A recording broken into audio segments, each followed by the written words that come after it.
الحمد لله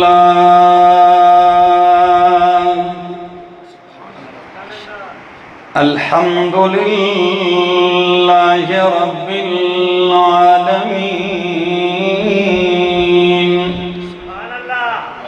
والعاقبة للمتقين والصلاة والسلام على أشرف الأنبياء وإمام المرسلين وعلى آله وأصحابه وأهل بيته أجمعين أما بعد فأعوذ بالله من الشيطان الرجيم بسم الله الرحمن الرحيم الله نزل أحسن الحديث كتابا متشابها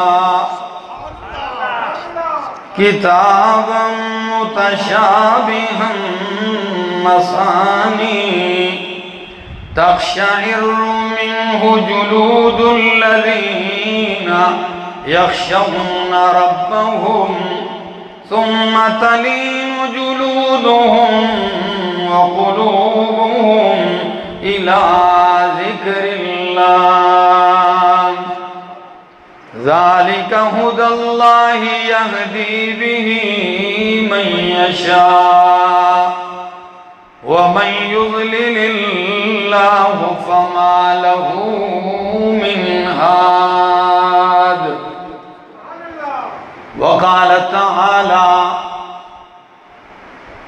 إنا نحن نزلنا الذكر وإنا له لحافظون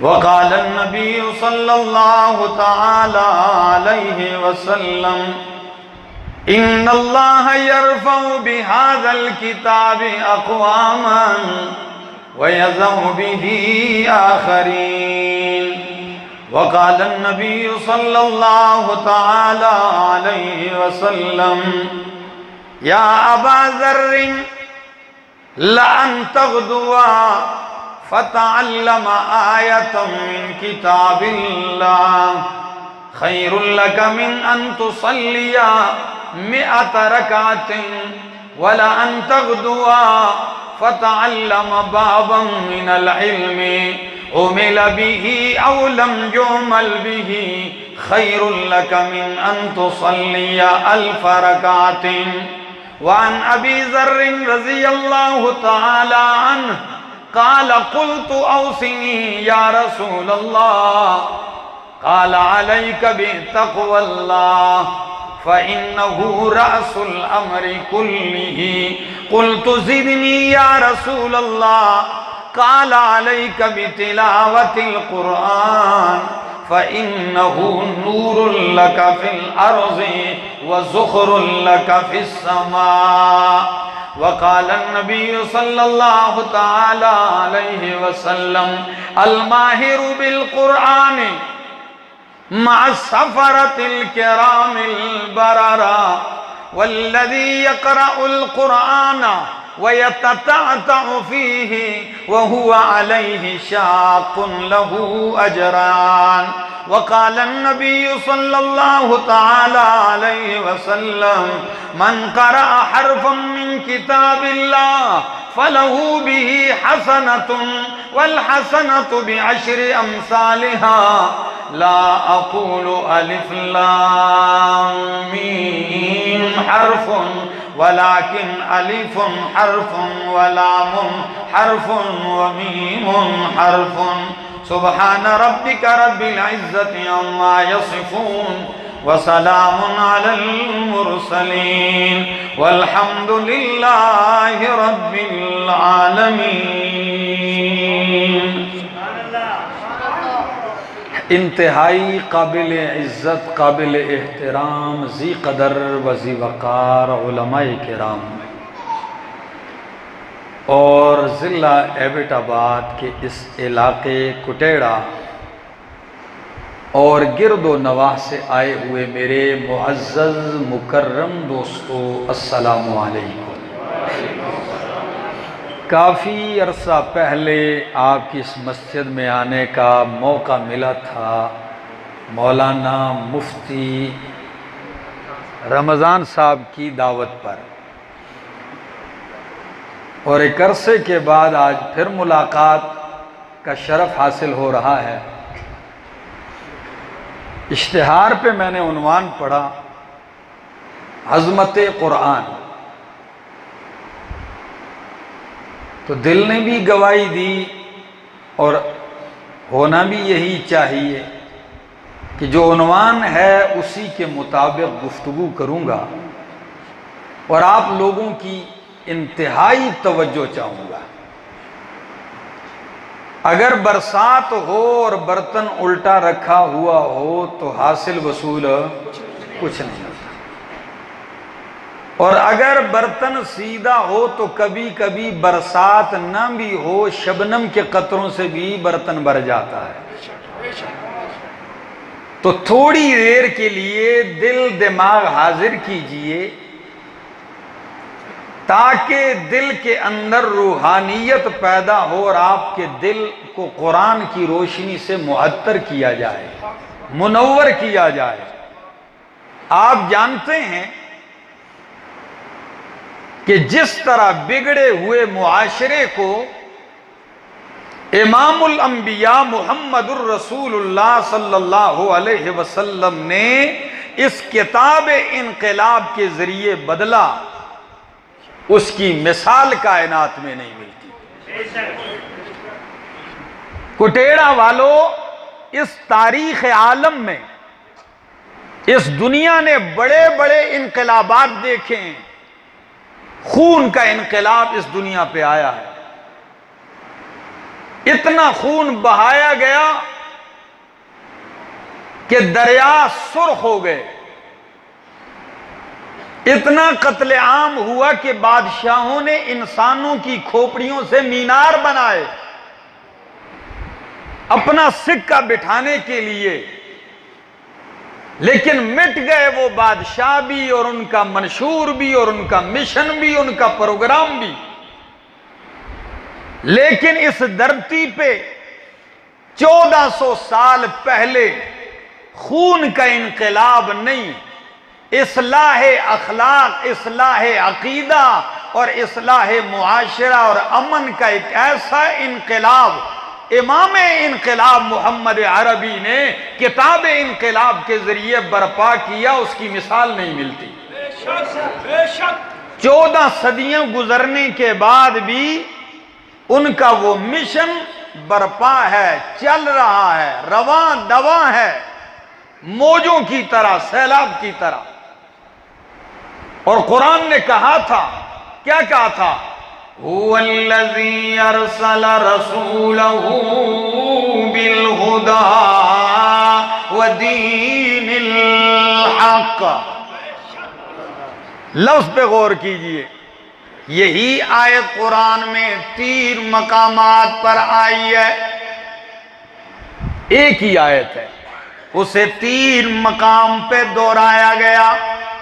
سورۃ توبہ آیت 33 میں، سورۃ فتح میں اور سورۃ الصف میں 3 مرتبہ اس آیت کو دہرایا گیا۔ میں پڑھنے لگا ہوں، اگر آپ چاہیں تو میں سنا دوں، دل چاہ رہا ہے؟ قرآن سننا چاہیں گے؟ جو سننا چاہتے ہیں وہ کہو سبحان اللہ۔ یہ میرے سامنے اللہ کا قرآن کھلا ہے، فرمایا هو الذی ارسل رسولہ بالہدى ودین الحق لیظہرہ علی الدین کلہ ولو کرہ المشرکون۔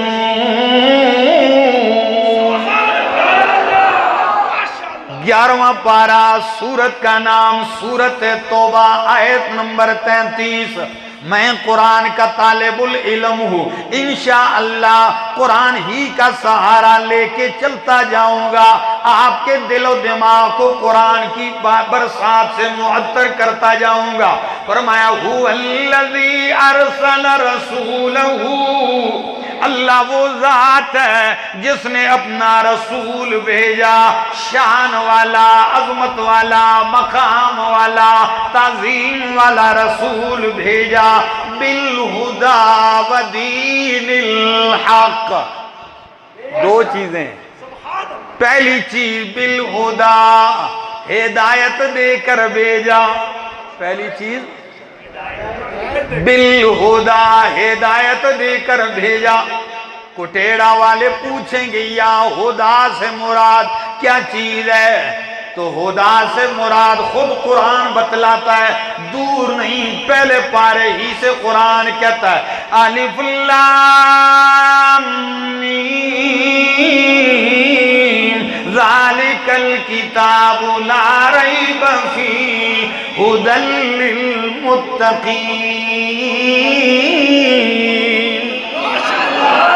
ھدی للمتقین، کہ قرآن متقین کے لیے ھدن ہدایت ہے۔ اسی میں قرآن آگے کہتا ہے سورہ بقرہ میں شہر رمضان الذی انزل فیہ القرآن ھدی للناس، کہ قرآن ساری انسانیت کے لیے ہدایت ہے۔ اور اسی طرح آگے چلتے جائیے، سورت کا نام سورت یونس ہے، آیت نمبر 58 ہے، قرآن کہتا ہے قد جاءتکم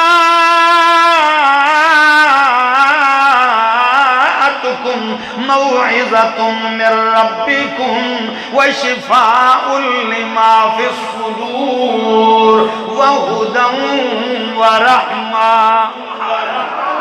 ادھر بھی فرمایا ہدن، قرآن ہدایت ہے۔ تو اب اس آیت کو، سورت توبہ والی آیت کو اور ان ساری آیات کی روشنیوں میں حل کیجئے، مانا ہوگا هو الذی ارسل رسولہ بالہدی، اللہ وہ ذات ہے جس نے اپنا رسول بھیجا کتاب ہدایت قرآن کے ساتھ، بالہدی، کس کے ساتھ؟ ہدایت والی کتاب قرآن مقدس کے ساتھ بھیجا، ودین الحق، دین حق کے ساتھ بھیجا۔ کون سے دین کے ساتھ؟ دین حق کے ساتھ، جو دین اسلام ہے، میرے پاک پیغمبر کا دین حق ہے۔ لیکن آگے لفظ پہ غور کیجئے، یہ آیت جب اترتی ہے، سورت صف والی آیت اور سورت فتح والی آیت، ان تین آیتوں کی نزول کے وقت حالات موافق نہیں تھے، بلکہ حالات بالکل مخالف تھے۔ مکہ میں پیغمبر کا ساتھ دینا مشکل تھا، پیغمبر کی معیت میں چلنا مشکل تھا، آپ کے مشن کی تصدیق کرنا مشکل تھا۔ کبھی رات کے اندھیروں میں کسی جگہ قرآن سنایا جا رہا ہے، کبھی کسی کے دروازے پہ دستک جا کے میرا پیغمبر قرآن سناتا ہے۔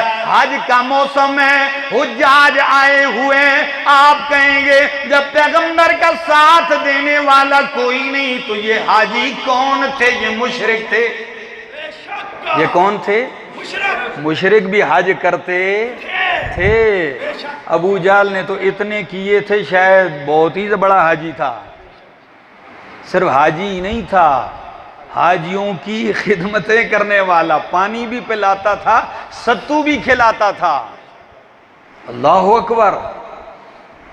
تبھی تو قرآن نے کہا سورہ توبہ میں اجعلتم سقایۃ الحاج وعمارۃ المسجد الحرام کمن آمنا، اس پہ ناز کرتے ہو کہ تم نے کعبہ تعمیر کیا ہے، مسجد حرام میں طواف کرتے ہو، حاجیوں کو پانی پلاتے ہو، اگر میرے محمد پر ایمان نہیں لاتے ہو جو مرضی یہ کرو، رائے گاں ہے۔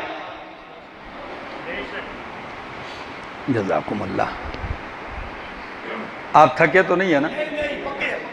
تو حج کا موسم ہے اور نبی علیہ السلام کی طرف آنے کے سارے دروازے بند ہیں، دن میں ملاقاتوں پہ پابندی ہے، رات آدھی ہو گئی، مکہ کی پرسکون وادی پہ سناٹا چھایا ہوا ہے، بالکل اندھیری رات ہے، سارے لوگ تھکے ہوئے اپنے اپنے گھروں میں سو جاتے ہیں، لیکن قربان جاؤں جس پیغمبر کو اللہ نے دین حق اور کتاب ہدایت کے ساتھ بھیجا وہ راتوں کو اٹھ کے باہر آ جاتے ہیں۔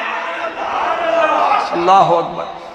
کٹیڑے والوں بہت مشکل کام ہے، آپ رات کے اندھیرے میں اٹھتے ہیں، سوچتے ہیں کس کے پاس جایا جائے، پوری دنیا سے لوگ آئے ہوئے ہیں، خیمے لگے ہوئے ہیں باہر مکہ کے، آپ نے دل میں سوچا وہ سامنے ایک خیمہ نظر آ رہا ہے، دل کا میلان ہوا، آپ اس خیمے کے اندر داخل ہوتے ہیں، جو ہی دستک دیتے ہیں، آواز دیتے ہیں چپکے سے، خیمے کا دروازہ کھول کے اندر والے حیران ہیں، ہو سکتا ہے کوئی حاجی ہے، بھوک لگی ہو، شاید کھانا لینے آیا ہو سکتا ہے ٹھکانہ نہ ہو، ہمارے خیمے میں آرام استراحت کرنے آیا ہو، لیکن جو ہی دروازہ کھولتے ہیں، میں کہتا ہوں مدینے کے 6 جوانوں، تمہاری قسمت کے تمہارے خیمے میں تو سورج طلوع ہو گیا۔ قسمت کی بات ہے، خیمے کا دروازہ کھولا، نبی علیہ السلام کہتے ہیں اجازت ہے میں اندر آ جاؤں؟ جی جی آئیے آئیے۔ آپ اندر تشریف لے جاتے ہیں، 6 جوان بیٹھے ہیں، کتنے؟ 6 جوان بیٹھے ہیں، نبی علیہ السلام سے کہنے لگے جی طلب ہو کھانے کی، پینے کی یا آرام کی تو ہم اجازت دیتے ہیں۔ نبی علیہ السلام نے فرمایا تم تو جانتے ہو رات کا اندھیرا ہے، میرا گھر بھی ہے، آرام کے لیے بستر بھی ہے، کھانا بھی میرے پاس ہے، لیکن تم سے یہ مطالبہ نہیں، ایک درد دل لے کے آیا ہوں، ایک پیغام لے کے آیا ہوں، ایک مشن لے کے آیا ہوں، اگر تم مان جاؤ۔ کہنے لگے رات کے اس اندھیرے میں جو آپ آئے ہو ضرور کوئی اہم بات کرنے آئے ہوگے۔ فرمایا کیا بات ہے آپ کہیں؟ نبی کریم نے فرمایا قولوا لا الہ الا اللہ تفلحوا۔ بس یہی پیغام لے کے آیا ہوں، قولوا لا الہ الا اللہ، یہ عقیدہ مان جاؤ کہ حاجت روا مشکل کشا کون ہے، بیڑے پار لگانے والا کون ہے، حاجتیں پوری کرنے والا کون ہے، تقدیریں بدلنے والا کون ہے، عزت اور ذلت کا مالک کون ہے، لا الہ الا اللہ۔ بس یہی پیغام سنانے کی دیر تھی۔ سیرت میں آپ پڑھو گے فَقَرَأَ عَلَيْهِمُ الْقُرْآنِ، یہ دعوت دی اور پھر رب کا قرآن پڑھنا شروع کر دیا۔ اس کتاب کا کمال دیکھیے، یہ 6 کون تھے ذرا میں نام دوں گا انشاءاللہ، ذرا آپ دیکھیے انشاءاللہ آپ کے 14 طبق روشن ہوں گے۔ جب آپ نے قرآن پڑھا، یہ مدینہ کے لوگ تھے، ان میں سے جو پہلا جوان ہے اس کا نام پہلا لکھا گیا، اس کا نام ہے اسعد بن زرارہ رضی اللہ تعالیٰ عنہ۔ بس اس نے دیر نہیں کی، کوئی جھگڑا کوئی مباحثہ نہیں کیا، آپ نے قرآن پڑھا، وہ کہنے لگا ہاتھ آگے بڑھائیے، نبی علیہ السلام نے ہاتھ بڑھایا، وہ کہنے لگا اشہد اللہ الہ الا اللہ واشہد ان محمد رسول اللہ۔ پہلے اس نے کلمہ پڑھا، پھر 6 نے کلمہ پڑھا، 5 باقیوں نے بھی پڑھ لیا۔ جو ہی انہیں کلمہ پڑھایا، مشرف با اسلام کیا، چند باتوں کی تعلیم دی اور فرمایا کسی کو بتانا نہیں، چپ کر کے خاموشی سے رات کو نکل آئے۔ کہا کسی کے سامنے ذکر، وہ کہنے لگے کیوں؟ فرمایا اس لیے میں تو برداشت کر لیتا ہوں، تمہارے لیے مشکل ہو جائے گی۔ میں تو برداشت کر لیتا ہوں، تم پہ مشکل پڑ جائے گی۔ بس خاموش ہو جانا، دوبارہ ملاقات کے لیے نہیں آؤں گا، اگلے سال ملوں گا۔ خوشی خوشی آ رہے ہیں کہ اللہ دن کے اجالے میں جس پیغام کو کوئی نہیں مان رہا تھا، اللہ تو نے رات کے اندھیرے میں مجھے 6 بندے عطا کر دیے، 6 بندے عطا کر دیے۔ آپ واپس آتے ہیں خوشی، پھر نہیں ملے، سال انتظار کیا، فرمایا اگلے سال آنا، اسی جگہ خیمہ لگانا۔ سال کے بعد جب وہی حج کا موسم میں پھر آتے ہیں، 6 نہیں تھے 12 تھے۔ اللہ اکبر، 6 اور لے کے آئے، انہیں کلمہ پڑھایا، فرمایا بس کافی ہے، چلے گئے۔ کہا اگلے سال، عقبہ ثالثہ اس کو کہتے ہیں، جب تیسرے سال آئے تو 6 بھی نہیں، 12 بھی نہیں، 24 بھی نہیں، 73 آدمی تھے۔ 2-3 عورتیں تھیں، باقی مرد تھے۔ 3 سال آپ نے یوں قرآن سنایا، یہ ہے دین حق۔ جب سنایا تو تیسرے سال وہ کہنے لگے ہماری چاہت ہے آپ مدینہ آ جائیں۔ کیا؟ اب ہم کافی سارے بندے ہو گئے، ہم پاورفل ہیں، کوئی ایسی بات نہیں ہے، سب چاہ رہے ہیں، آپ کے انتظار میں ہیں، کب آپ آئیں؟ نبی علیہ السلام نے کہا انصار ایک بات بتاؤں مدینے والوں؟ جی بتائیے۔ میں آؤں گا لیکن میری حفاظت کرنا تم پہ فرض ہو جائے گی، اولاد سے، عزت سے، ماں باپ سے بڑھ کر۔ پتہ ہے مدینہ کے لیڈر نے کیا الفاظ کہے؟ فرمایا اللہ کے پاک رسول صلی اللہ علیہ وسلم جب تک ہم زندہ ہیں ہم اپنے بچے کٹوا دیں گے، آپ پہ آنچ نہیں آنے دیں گے، اور جب ہم نہیں رہیں گے تو پھر آپ مدینے میں نہ ٹھہرنا، پھر واپس آ جانا، ہم ہوں گے، آنچ نہیں آنے دیں گے۔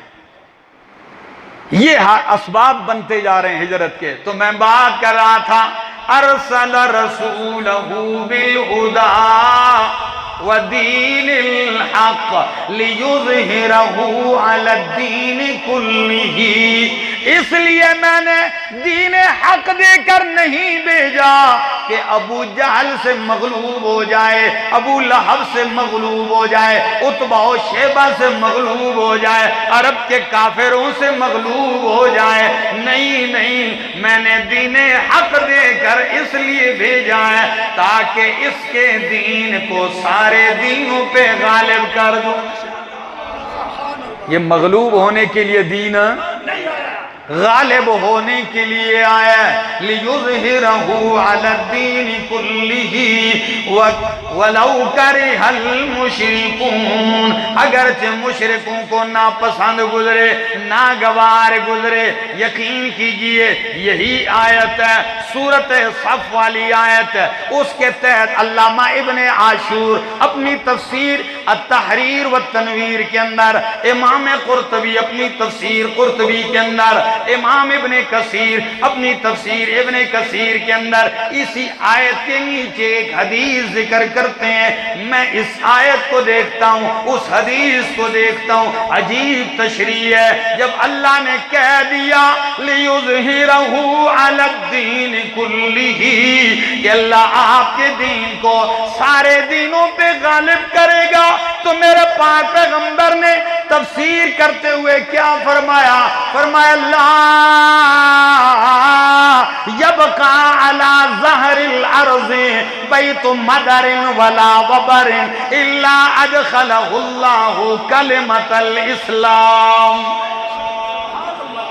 علماء بیٹھیں، لا یبقى على ظہر الارض، اس زمین کی پشت پر، اس صفحہ ارض پر کوئی کچا پکا مکان نہیں رہے گا۔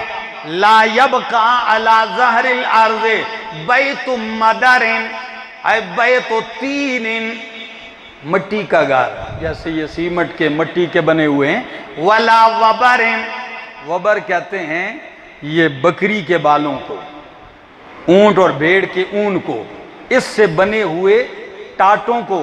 تو ٹاٹ اور خیمہ بناتے ہیں اسے، ٹھیک ہے نا؟ تو اب سنیے، نہیں رہے گا اس زمین پہ کوئی مٹی کا مکان یعنی پکا مکان والا، وبرین نہ کوئی خیمہ کچا مکان، الا ادخلہ اللہ کلمۃ الاسلام، مگر اللہ اس کچے مکان میں، پکے مکان میں اسلام کا یہ کلمہ داخل کر کے چھوڑے گا۔ یہ ٹھہرے گا نہیں، کیسے داخل کرے گا؟ اگلے لفظ پہ غور کرے، بعز عزیز وبذل ذلیل، عزت دار کی عزت کے ساتھ اور ذلیل کی ذلت کے ساتھ۔ کیا مطلب حدیث کا؟ کہ جو کوئی اس کلمے کا استقبال کرے گا مانے گا، عزت پائے گا، جو مقابلہ کرے گا ذلیل ہو جائے گا، لیکن اسلام کا مقابلہ کوئی کر سکتا؟ اسلام کی فطرت میں قدرت نے لچک دی ہے، اسلام کی فطرت میں قدرت نے لچک دی ہے، اتنا ہی ابھرے گا جتنا کہ دبا دو گے۔ یہ تو اس کے اندر ایک کمال ہے، کوئی جتنا ہی دبائے گا یہ اتنا ہی ابھرے گا۔ ایک حدیث سنائی، اسی کے ساتھ ضمن میں دوسری حدیث سن لو، اس میں ذرا اور الفاظ ہیں۔ وہ کیا ہے؟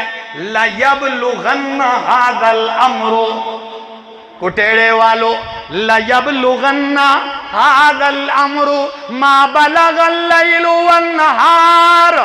او کائنات والو سن لو، میرے محمد عربی نے 14 صدیاں پہلے جب آپ کی بات مکہ میں دبائی جا رہی ہے، آپ کی بات مکہ میں کوئی سننے والا نہیں ہے، آپ اس وقت یہ جملہ ارشاد فرما رہے ہیں، یہ میرے پیغمبر کی زبان کی صداقت کی بھی دلیل ہے۔ فرمایا لَيَبْلُغَنَّ هَذَا الْأَمْرُ مَا بَلَغَ اللَّيْلُ وَالنَّهَارُ، جدھر جدھر تک رات دن پہنچیں گے ادھر ادھر تک میرا دین پہنچے گا۔ تو اب آپ سے پوچھتا ہوں کٹیڑے والو، کوئی دھرتی پہ ایسی جگہ ہے دنیا میں جہاں دن نہ ہو رات نہ ہو؟ لازمی ایک بات ہے جی، دن بھی ہے رات بھی ہے، ٹھیک ہے؟ یا دن ہے تو یا رات، جدھر جدھر دن پہنچتا ہے رات پہنچتی ہے، ادھر ادھر تک میرا دین پہنچے گا۔ اور ادھر بھی آخری الفاظ یہی ہیں، بعز عزیز او بذل ذلیل۔ تو میں بات کر رہا تھا، قرآن ہدایت کے ساتھ، دین حق کے ساتھ آپ چل کے آتے ہیں، آپ ذرا غور کیجئے، پھر وہی وقت آیا، مدینہ منورہ ہے، آپ کو اللہ نے ایک سلطنت عطا فرما دی، قوت آ گئی، بادشاہوں کو خطوط لکھ رہے ہیں، سوچا بھی نہیں تھا خطوط بادشاہوں کو لکھ رہے ہیں، چٹائی پہ بیٹھ کے قیصر و کسریٰ کو خط لکھ رہے ہیں، اور خط میں یہ نہیں لکھ رہے کہ جی ہمیں قرضہ دو، نہیں نہیں نہیں، خط اس لیے لکھ نہیں دے رہے کہ ہمیں ہماری مدد کرو، نہیں، رب کعبہ کی قسم، میرے پاک پیغمبر صلی اللہ علیہ وسلم نے 25 خط لکھوائے، اور آپ کے خط لکھنے والے کاتبوں میں امیر معاویہ رضی اللہ تعالیٰ نے شامل ہے۔ آپ خط لکھوا رہے ہیں، وہ خط کا مضمون پڑھتا ہوں ذرا ایمان تازہ کرتا ہے، کوئی لمبی چوڑی تو تقریر نہیں، مختصر جملہ بادشاہ کا نام لکھا ہے، از طرف من محمد الرسول اللہ صلی اللہ علیہ وسلم، یہ کتنا پیارا جملہ ہے، یہ لکھا ہوا ہے، اور ذرا الفاظ خط کے، اسلم تسلم، اسلم تسلم، زیادہ نہیں، اسلم تسلم، تو سپر پاور ہے، بادشاہ ہے، جو بھی ہے، جتنی بھی تیری سلطنت ہے، قیصر ہے، کسریٰ ہے، بسریٰ ہے، نجاشی ہے، جتنے بڑے بڑے بادشاہ ہیں، فرمایا اسلم تسلم، اسلام قبول کر لے، تو بھی سالم بچ جائے گا، تیرا ملک اور تیری حکومت بھی سلامت رہے گی۔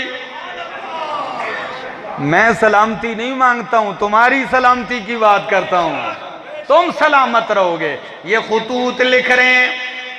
انہی بادشاہوں میں ایک قبیلہ طے کا بادشاہ ہے، حاتم تائی کا بیٹا عدی ابن حاتم۔ اس نے اپنے نوکر سے کہا میں نے نبی علیہ السلام کے بارے میں سنا ہے ان کا لشکر بڑا پھیل رہا ہے۔ کہا یار بہت پھیل رہا ہے، روک تھام کی صورت ہے؟ نوکر کہنے لگا روک تھام چھوڑیے، وہ سیلاب تیری طرف بھی آنے والا ہے۔ اور ڈر گیا، کہنے لگا ایسے کرو میرا گھوڑا تیار کرو، اسے پالو، سامان تیار کرو، تمام آل خانہ سونا چاندی پیسہ سارا پہلے منتقل کر دیا، سونا چاندی پہلے دوسرے ملک شام کے اندر اس کے ہم مذہب عیسائی رہتے تھے ان تک پیسہ پہنچا دیا کہ اگر میری حکومت ختم ہوگی تختہ الٹا جائے گا تو میں ادھر تشریف لے آؤں گا۔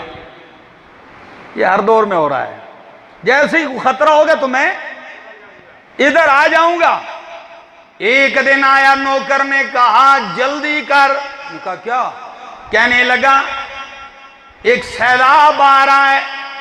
کہا کس چیز کا سیلاب؟ کہنے لگا پانی کا نہیں، جیش محمد صلی اللہ علیہ وسلم، محمد عربی کا لشکر آ رہا ہے۔ بس عدی نے گھوڑے پہ چھلانگ لگائی اور سامان گھر والوں خاندان کو تیار کیا، بھاگ گیا، اور ایسے گیا شام، اتنی جلدی میں تھا کہ اپنی سگی بہن چھوڑ گیا پیچھے، صفانہ پیچھے رہ گئی۔ علماء اس سے بڑا لطف اٹھائیں گے، آپ بھی ذرا سنیے انشاءاللہ، اگر آپ کا دل و دماغ حاضر ہوا تو بہت کچھ میں کہہ جاؤں گا مختصر جملوں میں۔ بھاگ گیا، شام پہنچتے ہی پتہ چلا کہ میری بہن رہ گئی ہے۔ او ہو یہ کیا ہو گیا؟ اب واپس آنا بھی مشکل ہے، کوئی صورت نظر نہیں۔ ادھر قبضہ کر لیا صحابہ کرام نے اور طے کے لوگوں کو قیدی بنا لیا۔ ان قیدیوں میں حاتم تائی کی بیٹی صفانہ بھی قید ہو کے آ گئی۔ مسجد نبوی کے باہر قیدی کھڑے ہیں، امام الانبیاء محمد الرسول اللہ صلی اللہ علیہ وسلم گشت کرتے ہوئے آ گئے، ایسے چکر لگا رہے ہیں قیدیوں پر۔ جیسے نظر پڑی تو دور ایک جوان خوبصورت لڑکی کھڑی ہے، لیکن برہنہ سر ہے۔ نبی علیہ السلام نے اپنی چادر اتاری، فرمایا جلدی جاؤ اس کے سر پہ میری چادر ڈال کے آ جاؤ۔ ایک ساتھی نے عرض کیا اللہ کے رسول عیسائی ہے، کافر ہے، کافر کی بیٹی ہے، اس کے سر پہ آپ کی مقدس چادر؟ فرمایا خاموش ہو جاؤ، بیٹی بیٹی ہوتی ہے اگرچہ کافر کی ہو، جاؤ چادر ڈال کے آ جاؤ اس کے سر۔ جب اس کے سر پہ چادر ڈالی گئی نبی علیہ السلام کی، اس کو اور طلب پیدا ہوگی کہ یہاں ظلم نہیں انصاف ہو رہا ہے۔ کیا ہو رہا ہے؟ تو اس کے اندر ایک دلیری جرت پیدا ہوئی۔ جب نبی علیہ السلام ایسے پاس سے گزرنے لگے، بیٹھی ہوئی تھی ایک دم کھڑی ہو گئی۔ جب کھڑی ہو گئی تو آپ سے کہنے لگی غاب مات الوالد ہلک الوالد وغاب الوافد امن علیہ من اللہ علیک۔ عجیب جملے ہیں۔ کہنے لگی اللہ کے رسول میرا باپ ہلاک ہو گیا، مر گیا ہے، اور میرا رکھوالا، میرا ساتھ دینے والا بھاگ گیا ہے۔ نبی علیہ السلام نے فرمایا من وافدوں کا، تیرا رکھوالا کون ہے؟ کہنے لگی عدی۔ کون ہے؟ عدی ابن حاتم۔ نبی علیہ السلام نے نام سنا، فرمایا الفار من اللہ ورسولہ، وہ اللہ اور اس کے رسول سے بھاگنے والا وہی ہے؟ کہنے لگی جی وہی ہے۔ باپ کا بھی ذکر کیا اس نے۔ نبی علیہ السلام نے کہا آپ کا باپ سنا ہے بڑا سخی اور منصف آدمی تھا، لیکن چونکہ ایمان نہیں لایا تھا آپ آئے۔ صحابہ کرام سے فرمایا اس کو کپڑوں کا جوڑا بھی دے دو اور اس کو جوتے بھی دے دو، اس کو سواری کے لیے اونٹ یا گھوڑا بھی دے دو، اور اس کو باعزت اس کے قافلے کے ساتھ اس کے گھر تک پہنچا دو۔ جدھر یہ جانا چاہتی ہے بھائی تک پہنچا کے آ جاؤ. یہ عزت دیکھی. پہنچایا. عدی گھر میں بیٹھا ہوا ہے, کہتا ہے دور سے دیکھا قافلہ آ رہا ہے. جب پاس آئی تو دیکھا بہن ہے. تو بہن نے تو آتے ہی اپنے بھائی پہ برسنا شروع کر دیا. تو بھاگ گیا. تو کیا کہنے لگی؟ لا تقولی الا خیرا. بہن جی بس خیر کی بات کرو, کوئی خیر کی خبر سناؤ. چھوڑ بس جو ہونا تھا ہو گیا, اب آپ ہی کوئی خیر کی بات کریں. پتہ ہے بہن بیٹھی. بھائی نے کہا تو دشمنوں کی قید میں رہی, پردیسی, پھر غیر اجنبیوں کی قید میں, دشمنوں کی قید میں. تیری عزت پہ بھی حملے ہوئے ہوں گے, انہوں نے تیری عزت پہ بھی ڈاکہ ڈالا ہوگا, لیکن یہ جملے سنتے ہی جلال میں آ کے کہا خاموش ہو جائیے. قسم ہے اللہ کی او میرے بھائی, میری عزت تیری چار دیواری میں اتنی محفوظ نہیں تھی جتنی محمد عربی کے صحابہ کے بیچ میں محفوظ رہی ہے. اللہ اکبر. عظمت صحابہ, ناموس صحابہ. اللہ اکبر. جب بھائی نے یہ باتیں سنی تو پتہ کہا اچھا بہن تو دیکھ کے آئی, اس شخص کے بارے میں بتلائی کیسا آدمی ہے, یہ جو نبوت کا دعویٰ کر رہا ہے. تبصرہ سنیے, آب زر سے لکھنے کے قابل ہیں وہ کلمات. صفانہ کہنے لگی میرا بھائی دیر نہ کیجئے, جلدی سامان تیار کر اور انہی کے قدموں میں پہنچ جا. وہ بھائی کہتا ہے بتلا تو صحیح کیسا آدمی ہے. کہنے لگی لقد رأیتہ یرحم الفقیر ویفک الاسیر ویرحم الصغیر ویعرف قدر الکبیر. میں نے ایسا آدمی دیکھا ہے جو غریبوں پہ رحم کرتا ہے, یحب الفقیر محبت کرتا ہے, بچوں پہ رحم کرتا ہے, اور بڑوں کی عزت کرنا جانتا ہے, قیدیوں کو رہا کرتا ہے.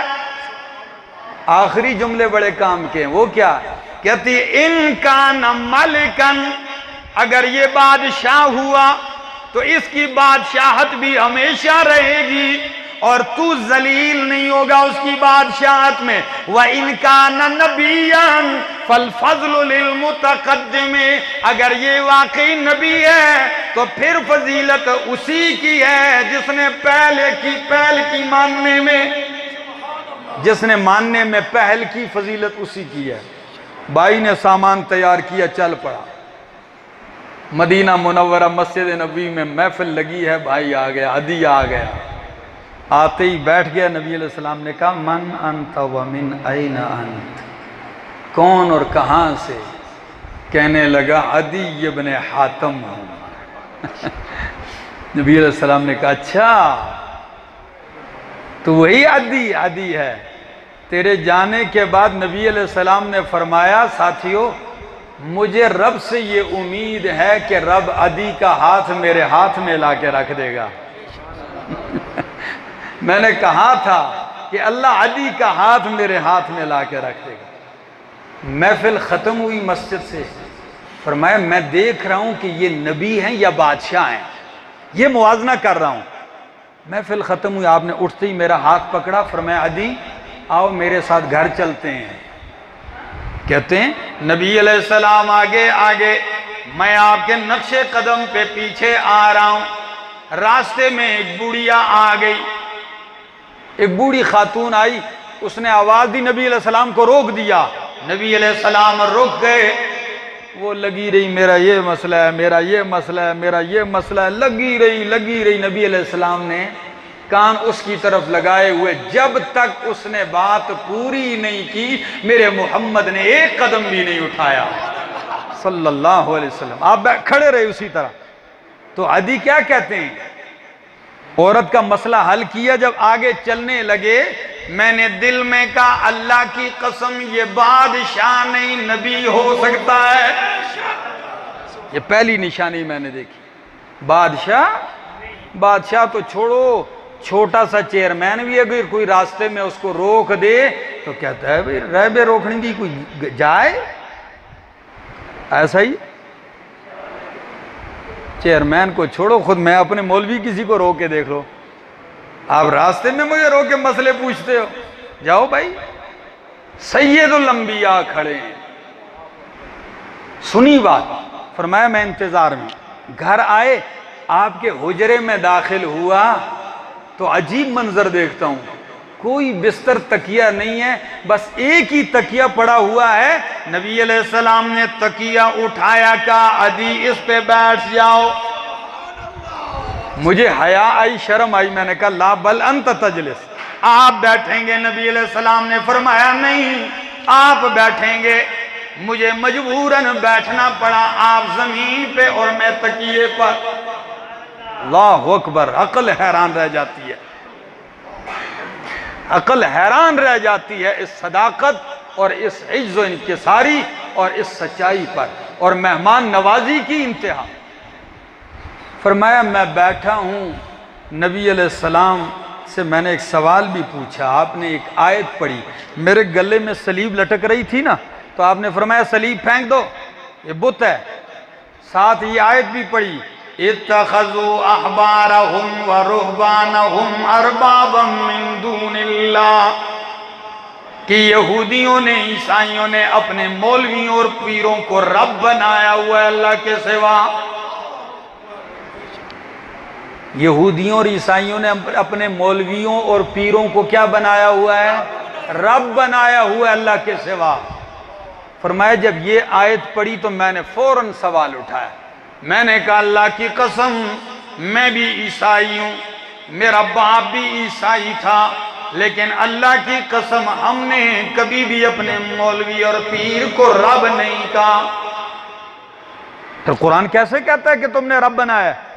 میں عیسائی ہوں. اس نے کہا ہم نے تو کبھی بھی اپنے مولوی کو پیر کو رب نہیں بنایا. تو تشریح سنیے اور 14 طبق روشن کیجئے. نبی علیہ السلام نے فرمایا عدی کیا تمہارے مولوی اور پیر رب کی حلال کردہ چیز کو حرام کر دیتے؟ تم حرام سمجھتے کہ نہ سمجھتے؟ کہنے لگے تو ہم تو حرام سمجھ لیتے. اچھا پھر تمہارے مولوی اور پیر رب کی حلال کردہ کو حرام اور حرام کردہ کو حلال کر دیتے تم مان لیتے؟ کہنے لگے ہم مان لیتے. نبی علیہ السلام نے فرمایا یہی ان کو رب بنانا ہے، اس لیے کہ حلال حرام کرنا کس کا کام ہے؟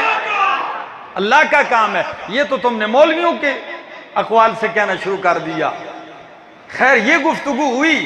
نبی علیہ السلام نے فرمایا اے عدی تو مجھے اپنا مذہب نہ بتا، میں تیرا مذہب تو اس سے زیادہ بہتر جانتا ہوں. جب یہ جملہ کہا فرمایا آپ میرے مذہب کو مجھ سے زیادہ جانتے ہیں؟ وہ کیسے؟ فرمایا کیا تو اپنی قوم میں مربع نہیں تھا؟ سوچ میں پڑ گیا. مربع پتہ ہے کس کو کہتے ہیں؟ ان کے اس بادشاہ کو جو جنگوں میں مال غنیمت اکٹھا کرتے تھے نا عیسائی مذہب میں، اس کا چوتھا حصہ بادشاہ خود لیتا تھا. کیا تو چوتھا حصہ نہیں لیتا مال غنیمت کا بیت المال سے؟ سر نیچے کر لیا لیتا ہوں. فرمایا یہ بھی بتا دوں کیا تمہارے مذہب میں یہ لینا حرام ہے کہ نہیں ہے؟ یہ تو حرام ہے. کہتے ہیں میں نے سر اور نیچے کر کے حرام بھی ہے. جب یہ تشریح کی تو مجھ سے ہمت نہیں ہوئی کہ مزید کوئی بات کروں، کہ آپ نے تو اندر کی ساری بات بتلا دی. فرمایا عادی لعلک تمنعک، شاید تجھے اسلام لانے سے منع اس بات نے کیا ہے کہ ہم تھوڑے ہیں، کمزور ہیں اور ہمارا ساتھ دینے والا نہیں ہے. نتخطف من الارض، ہم اچک لیے جاتے ہیں زمین سے. سن لے اے عدی اللہ کی قسم ہے آج تجھے ہمیں کمزور نظر آ رہے ہیں ہم، لیکن جلد ہی تو ان قریب دیکھے گا قادسیہ سے خاتون لڑکی چلے گی جوان، سونے چاندی کے زیورات پہن کر تنہ تنہا آئے گی، بیت اللہ کا طواف کر کے واپس جائے گی، بری نظر سے دیکھنے والا کوئی نہیں ہوگا۔ پہلی بات، عدی حیران کہ یہ کیا پیشن گوئیاں ہو رہی ہیں۔ فرمایا دوسری بات، عدی شاید تجھے ایمان قبول کرنے سے اس بات نے روکا ہے کہ ہمارے پاس اقتدار نہیں، حکومت نہیں ہے، ہم بے حکومت لوگ ہیں، یہ وجہ ہے۔ تو فرمایا سن لے اے عدی، اللہ کی قسم یہ قیصر و کسریٰ کے خزانے اللہ میرے ساتھیوں کو دے گا۔ میں نے کہا اللہ کے رسول کسریٰ ابن ہرمز، اس کے خزانوں کی یہ کوئی اور کسریٰ ہے؟ نبی علیہ السلام نے فرمایا نعم یا عدی، کسریٰ ابن ہرمز، یہ جو سپر پاور کے الوار آتا اس دور میں یہی ہے۔ دو باتیں ہو گئیں، تیسری بات سن لیجئے۔ فرمایا اے عدی تو اسلام اس لیے قبول نہیں کرتا، تجھے ڈر یہ ہے کہ یہ غریب ہے، مالدار نہیں، پیسہ نہیں ہے، میں لیڈر ہوں، پیغمبر ہوں، اور میرے گھر میں ایک تکیہ ہے اس پہ جس پہ میں نے تجھے بٹھایا ہوا ہے۔ تو سن لے ان قریب سیفیض المال فیہ، ان قریب اللہ میرے ان ساتھیوں میں مال ایسے فراوانی سے بہا دے گا کہ مال تو ملے گا، مال لینے والا کوئی نظر نہیں آئے گا، اتنا وافر ہو جائے گا، مال لینے والا کوئی نظر نہیں آئے گا۔ عدی نے تین باتیں جب سنی تو انتظار نہیں کیا، فرمایا ابسط یدک یا رسول اللہ صلی اللہ علیہ وسلم، ہاتھ بڑھائیے۔ نبی علیہ السلام نے ایسے ہاتھ بڑھایا، عدی نے ہاتھ تھاما، اشہد ان لا الہ الا اللہ و اشہد ان محمد رسول اللہ، کلمہ پڑھ کے مسلمان ہو گیا۔ عدی کیا کہتا ہے؟ کہتا ہے اللہ کی قسم تین پیشن گوئیوں میں سے دو تو میں نے دیکھ لی، ایک میں نے دیکھی ہے کہ قادسیت سے خاتون چلی، مکہ آئی، واپس گئی، کسی نے نظر اٹھا کے بری نظر سے دیکھا تک نہیں۔ دوسری نشانی بھی دیکھی کہ قیصر اور کسریٰ کو نشانی دیکھی، کیا فتح کرنے والوں میں میں بھی شامل تھا، عدی کہتے ہیں۔ فرمایا تیسری نشانی رہتی ہے، وہ کون سی تھی؟ کہ مال اتنا ہوگا کہ لینے والا کوئی نہیں ہوگا۔ فرمایا وہ تیسری کب پوری ہوئی؟ تاریخ نے لکھا وہ عمر ثانی، عمر ابن عبدالعزیز کے دور میں پوری ہوئی۔ عمر ابن عبدالعزیز کون ہے کٹیڑے والو؟ یہ وہ خلیفہ گزرے ہیں کہ ان کے دور میں ہر آدمی نے زکوٰۃ لی ہوئی ہے، دروازے کے باہر کھڑا ہے سڑک پہ، کہ گزرنے والے کو ہاتھ سے پکڑ کے کہتا ہے بھائی تساں زکوٰۃ نہیں لگ دی، تو ساڑی زکوٰۃ ضرورت ہے، تساں زکوٰۃ لگ دی ہے؟ وہ کہتا جواب میں اپنی زکوٰۃ لے کے پھرنا ہوا، کوئی کننے والا نہیں لبدا،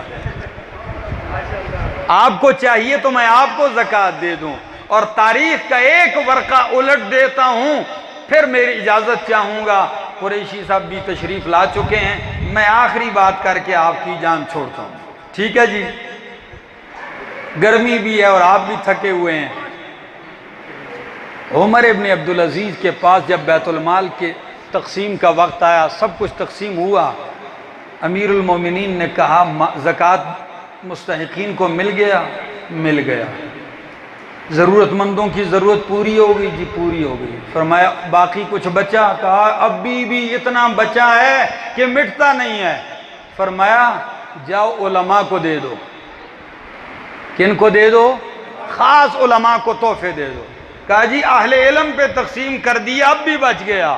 فرمایا جو شادی شدہ نہیں ہیں اور شادی کرنا چاہتے ہیں ان کو شادی کے خرچے دے دو۔ جوان خوش ہوں گے ہیں؟ ان کو کھلا دو، ان کو دے دو۔ کہا جی جن جن کو ضرورت تھی ان کو بھی دے دیے، پھر بھی بچ گیا۔ کہا مؤلفۃ القلوب، ایسے کوئی عیسائی یہودی جو اسلام کی طرف راغب ہونا چاہتے ہیں ان کو دے دو۔ کہا ان کو بھی دے دیا، پھر بھی بچ گیا۔ اچھا پھر ایسا کرو کہ کچھ لو جا کے پہاڑوں کی چوٹیوں پر لگا کے رزق پھینک کے آ جاؤ، تاکہ میری خلافت میں کوئی پرندہ اور کوئی درندہ بھی بھوکا نہ رہے۔ ایسا بھی حکمران ہوتا ہے۔ میرے دوستو، دین کا وہ پیغام یوں پھیلا، یوں چلا، معاشرہ ایسے بدلا، جو دست و گریبان تھے وہ بھائی بھائی بن گئے۔ آج تو لوگوں کی حالت یہ ہے کہ میں اکثر کہتا ہوں اللہ نے یہ دل کئی پردوں میں چھپا کے رکھا ہے، اور اوپر بڑا بہترین پنجرہ بھی لگایا ہوا ہے، پسلیوں کے مضبوط پنجرے کے اندر اس دل کو رکھا ہے۔ دو چیزوں کو آپ دیکھ لو، زبان میں بھی ہڈی نہیں ہے، نرم گوشت ہے، اور اس میں بھی، لیکن سخت اتنے ہیں، کسی کی زبان اتنی سخت ہے کہ وہ پتھر سے زیادہ سخت، اور کسی بدبخت کا دل پتھر سے زیادہ سخت ہو جاتا ہے۔ اگر یہ دل کھل کے سامنے ہوتا تو خدا جانے ہم جیسے کتنے ہی لوگوں کے دل نہیں گٹر ہوتے، کیا ہوتے؟ اللہ گواہ ہے، کوئی اور تو نہیں دیکھ سکتا لیکن اللہ تو دیکھ رہا ہے۔ اس گٹر کو صاف کیجئے، اس کو گٹر نہ بنائیے۔ کاش میرے پاس وقت ہوتا تو میں رب کا قرآن کھولتا کہ اللہ نے اس بیمار دل کی 25 قسمیں ذکر کی ہیں۔ کتنی قسمیں؟ صرف قرآن میں۔ اور صحت مند دل جو اللہ کو مطلوب ہے، اللہ نے اس کی 15 قسمیں ذکر کی ہیں۔ پورا قرآن اٹھائیے، اللہ نے پورے قرآن میں دل کا ذکر 194 مرتبہ کیا۔ کتنی مرتبہ؟ 194 مرتبہ اللہ نے اس دل کا ذکر کیا ہے۔ اس لیے کیا ہے کہ اللہ کو یہ مطلوب ہے، یہ منظور ہے۔ امام ابن قیم رحمہ اللہ فرماتے ہیں کہ اس کائنات میں دو ہی تو چیزیں ہیں جو اللہ نے اپنے لیے منتخب کی ہیں، ایک عرش ہے، ایک دل ہے۔ عرش کو اللہ نے اپنی استوا کے لیے خاص کیا ہے، دل کو اللہ نے اپنی معرفت کے لیے خاص کیا ہے۔ الرحمن علی العرش استوا کما یلیق بشانہ، جس طرح رب کے شایع نشان ہے متشابہات میں سے۔ تو عرش استوا کے لیے اور دل کس کے لیے؟ اپنی معرفت کے لیے۔ ہمارے دلوں کا پڑوسی کے ساتھ حسد کر رہا ہے، مالداروں کے ساتھ حسد کر رہا ہے۔ پہلے چونکہ میرا تو باپ دادا مولوی نہیں تھے، تو پہلے تو ہم سنتے تھے جی ماسیاں دا حسد بہت زیادہ ہوتا ہے، ٹھیک ہے نا، عورتوں کا حسد بہت زیادہ ہوتا ہے، ہم یہ سنتے آ رہے، کہاوت ہوتی تھی، چھوڑ یار ماسیاں لویرے۔ کسی خاتون نے جا کے دکاندار سے کہا کہ بھائی صاحب ایسا سوٹ دو مجھے، ایسا، اس نے کہا بہن جی ایسا گھنٹے سے لگا رکھا ہے، کیسا ہو آخر تو ہی بتا۔ کہنے لگی اور تو نہیں، بس ایسا ہو کہ جب میں پہن لوں تو پڑوسن کو آگ لگ جائے، بس پڑوسن کو آگ لگ جائے، سوٹ ایسا ہو۔ لیکن جب میں مولوی بنا، علم حاصل کیا، تو ہمیں پتہ چلا کہ ادھر تو ہمارے اندر تو ان سے بھی زیادہ ہے۔ آپ کہیں گے اپنی تعریفیں کرتے، نہیں ہم بھی کوئی فرشتے نہیں ہیں زمزم سے دھلے ہوئے۔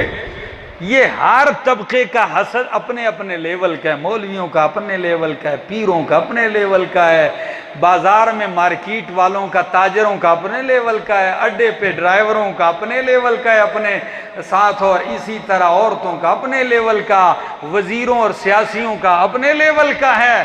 لیکن اللہ کو دل پاکیزہ منظور ہے جو حسد سے پاک ہو۔ نبی علیہ السلام مسجد نبوی میں ہیں، فرمایا جنتی کسی نے دیکھنا ہے تو وہ دروازے سے آ رہا ہے، سارے پیچھے مڑ کے دیکھ رہے ہیں۔ تو عبداللہ ابن عمر ابن عاص فرماتے ہیں میں نے دیکھا، مسند احمد کی حدیث ہے، کہ ایک شخص داخل ہوا انصاری، تازہ وضو کیا اور داڑھی سے پانی کے قطرے ٹپک رہے ہیں، مسواک تازہ اس کے ہاتھ میں۔ کہا بڑا کمال کا آدمی، جنت کی بشارت لسان نبوت سے سن رہا۔ اگلے دن پھر فرمایا جنتی دیکھنا ہے تو آ رہا ہے، وہی آیا 3 دن، چوتھے دن میں نے اس کو ہاتھ سے پکڑ لیا، میں نے کہا میں تیرا مہمان، کہا بسم اللہ آ جاؤ، لے گئے گھر۔ 3 دن مہمان بن کے رہا، کھا رہا ہوں، پی رہا ہوں، نماز پڑھ رہا ہوں، ایک جگہ رات کو بیٹھک میں سو بھی رہے۔ تیسرے دن میں آنے لگا، وہ کہنے لگا بھائی صاحب سروزہ تو میرے پاس لگا کے گئے ہو، جا رہے ہو، بتایا بھی نہیں کہ آئے کس لیے ہو۔ 3 دن اس اللہ کے بندے نے بھی نہیں پوچھا۔ مہمان نوازی کی بھی حد ہے نا یار، 3 دن انہوں نے بھی نہیں پوچھا۔ میں نے کہا اس لیے آیا ہوں کہ 3 دن لگاتار لسان نبوت سے آپ کے لیے جنتی ہونے کی بشارت سنی ہے، 3 مرتبہ سنی ہے۔ یہ بات اس صحابی نے سنی ہوگی تو کتنا خوش ہوا ہوگا کہ میرے بارے میں کہاں، تو پھر مہمان کیوں بنے رہے؟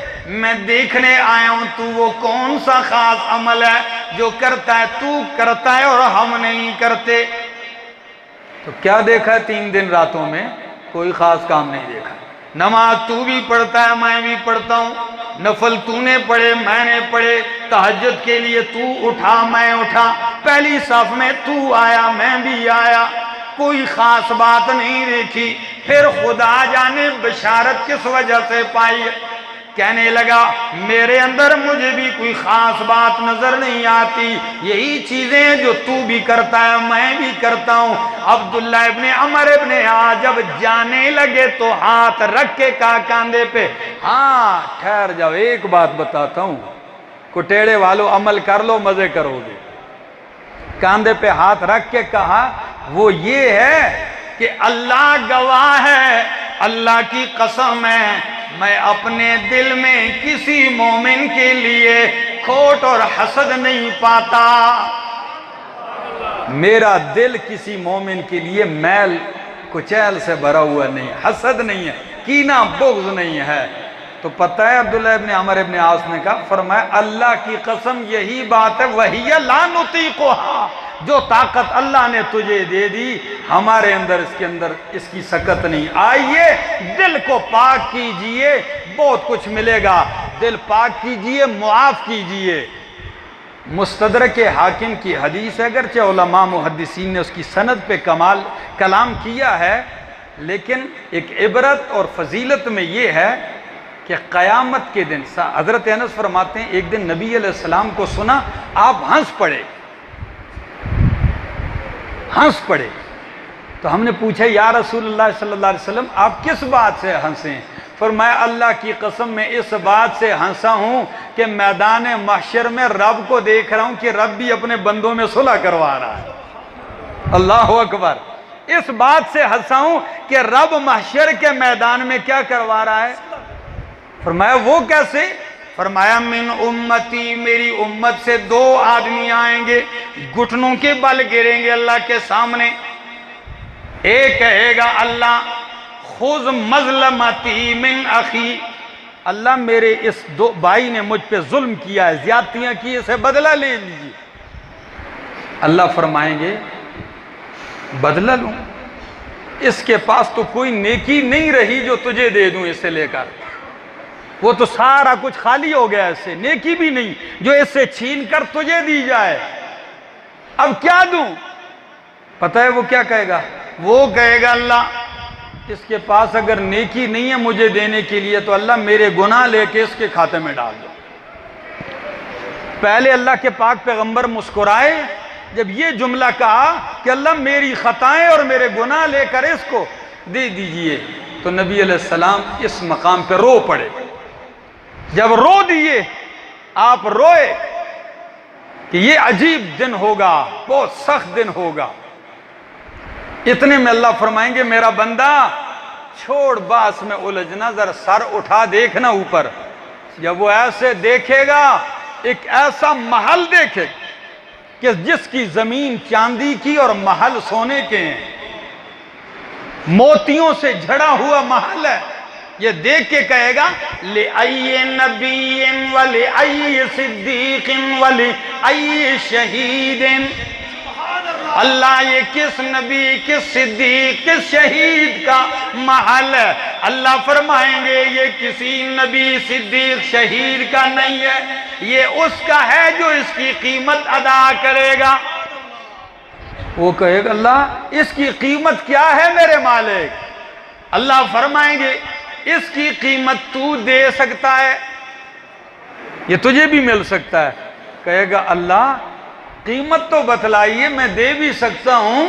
فرمایا ہاں دے سکتے ہو۔ یا اللہ بتلائیے، جب دے سکتا ہوں تو دینے کو تیار ہوں، کیا ہے قیمت؟ اللہ فرمائیں گے اپنے اس بھائی کو معاف کر دے، اس کو ہاتھ سے پکڑ اور جنت میں جا، یہ قیمت ہے، اس کو معاف کر۔ وہ کہے گا اللہ میں نے معاف کر دیا، تو اب کٹیڑے والوں ہم معاف کریں گے کہ نہیں معاف کریں گے؟ دلوں سے معاف کر دو، اللہ ہم سب کو معاف کر دے۔